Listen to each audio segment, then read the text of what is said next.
తిరుమల కొండపై ప్రేమ పక్షులు దువ్వాడ శ్రీనివాస్, దివ్యల మాధురి విహరిస్తున్నాయి. 7 కొండలవాడి బ్రహ్మోత్సవాల్లో పాల్గొనడానికి తిరుమల వెళ్లిన శ్రీనివాస్, మాధురి సోమవారం ఉదయం స్వామివారి దర్శనం చేసుకున్నారు. అయితే సాయంత్రం వీరిద్దరూ మాడ వీధుల్లో ఫోటోషూట్ చేశారు. ఇన్‌స్టాగ్రామ్ లో రీల్స్, ఫోటోలు పోస్ట్ చేసే అలవాటు ఉన్న మాధురి సోషల్ మీడియాలో పోస్ట్ చేయడానికి తిరుమల మాడ వీధుల్లో ఫోటోషూట్లు చేసినట్టు తెలుస్తోంది.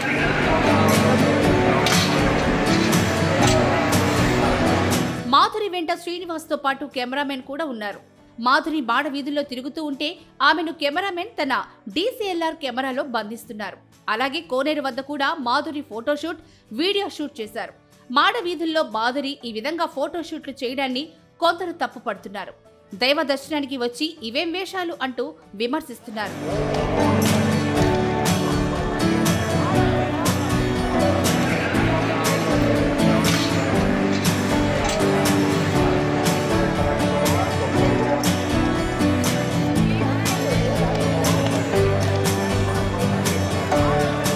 దువ్వాడ శ్రీనివాస్, దివ్యల మాధురి వ్యవహారం ఎంత వివాదాస్పదమైందో అందరికీ తెలిసిందే.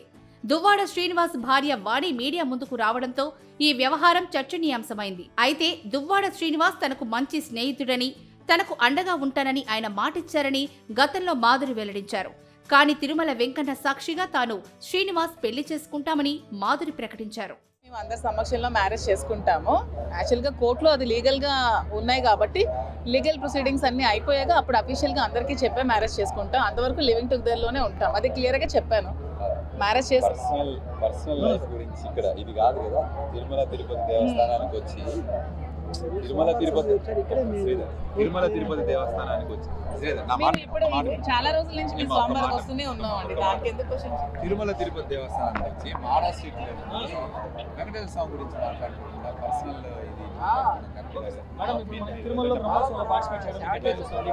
నేను యాక్చువల్గా ఎప్పుడు బ్రహ్మోత్సవాలకి నేను అటెండ్ అవుతూ ఉంటానండి. ఎవ్రీ ఇయర్ బ్రహ్మోత్సవాలకి నేను వస్తూ ఉంటాను. లాస్ట్ ఇయర్ కూడా వచ్చాను, బిఫోర్ లాస్ట్ ఇయర్ కూడా వచ్చాను. నాకు టీం ఉన్నప్పుడు కూడా నేను వచ్చి ప్రోగ్రామ్స్ అవి ఇప్పించేదాన్ని. ఇయర్ అవ్వలేదు. నేను ఎవ్రీ ఇయర్ స్వామి బ్రహ్మోత్సవాలకి నేను వస్తాను. ఎందుకంటే నేను బేసికల్గా చిన్నప్పటి స్వామి భక్తురాలు కాబట్టి. ఈరోజు బ్రహ్మోత్సవాల సందర్భంగా శ్రీ శ్రీ శ్రీ వెంకటేశ్వర స్వామివారి బ్రహ్మోత్సవాలు మరి 4 వైపులా కూడా మాడవీధుల్లో మరి చుట్టువైపులా ఎటు చూసినా సరే జనం, లక్షలాది మంది ప్రజలు మరి ఆసీనులై కూర్చున్నారు. స్వామివారి రాక కోసం ఎదురు చూస్తున్నారు. నేను కూడా ఈరోజు ఈ బ్రహ్మోత్సవాల సందర్భంగా ఇలా ప్రజల మధ్య కూర్చొని ప్రజలందరి సమక్షంలో, భక్తులందరి సమక్షంలో స్వామివారిని కళ్ళారా చూడాలి, ఆ వెంకటేశ్వరుని తాలూకా వైభవాన్ని కళ్ళారా చూడాలని అత్యంతమైనటువంటి ఆశతో వచ్చాను. ఉదయం స్వామివారి దర్శనం కూడా చేసుకున్నాను. బ్రహ్మాండంగా దర్శనం జరిగింది. నేను మాధురి తిరుపతికి రావటం చాలాసార్లు వచ్చాను.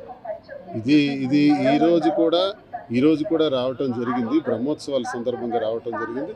మేము రావటం అనేది నిజమే, మేమే కాదనట్లేదు. కానీ వివాహం ఇదంతా రాంగ్ సార్. స్వామివారి దగ్గర కూర్చొని మాట్లాడుతున్నాం కదా. మేము వచ్చింది స్వామివారి దర్శనం కోసం. మా కుటుంబ వ్యవహారం ఒకటి ఉంది. మా కుటుంబంలో గత 2 ఏళ్లుగా గొడవలు జరుగుతున్నాయి. ఆ విషయాన్ని నేను చాలా కూలంకషంగా ప్రజలందరికీ కూడా వాస్తవాలన్నీ కూడా నేను తెలియజేశాను. మరి వివాహం అని మీరు అంటున్నారు. మా మధ్య ఉన్నటువంటి గొడవలు ఆల్రెడీ కోర్టులోకి వెళ్ళాయి.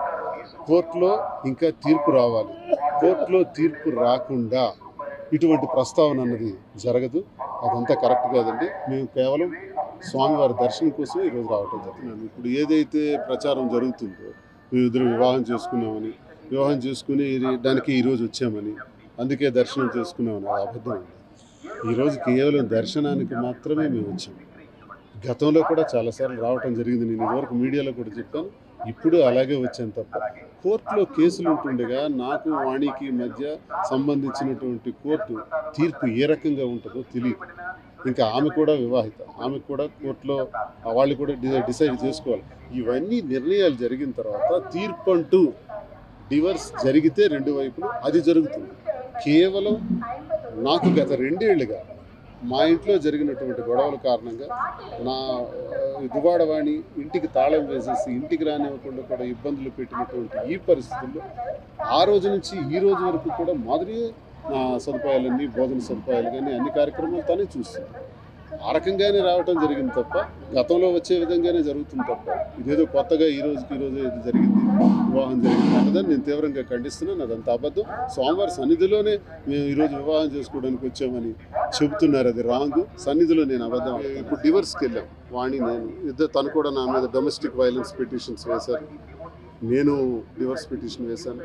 ఆ తీర్పు ఎన్నాళ్ళు అవుతుందో చూడాలి, కోర్టులో తీర్పు వచ్చిన తర్వాత. అలాగే ఆ అమ్మాయి కూడా వివాహిత కాబట్టి వాళ్ళ భర్తకి వాళ్ళకి మధ్య డిస్ప్యూట్స్ ఉన్నాయి, ఆ డిస్ప్యూట్స్లో ఆమెది కూడా క్లియర్ అవ్వాలి. ఇవన్నీ క్లియర్ అయిన తర్వాత స్వామివారి నిర్ణయం ఎలా ఉంటుందో అన్నీ, నేను స్వామి వాళ్ళకు భక్తుడిని, నేను మా ఇంటి ఇలవేల్పు వెంకన్న స్వామి. సో వెంకన్న స్వామి ఆ నిర్ణయాలన్నీ చేస్తాడు, ఆయన ఎలా ముందుకు తీసుకెళ్తే అలాగే జరుగుతుంది.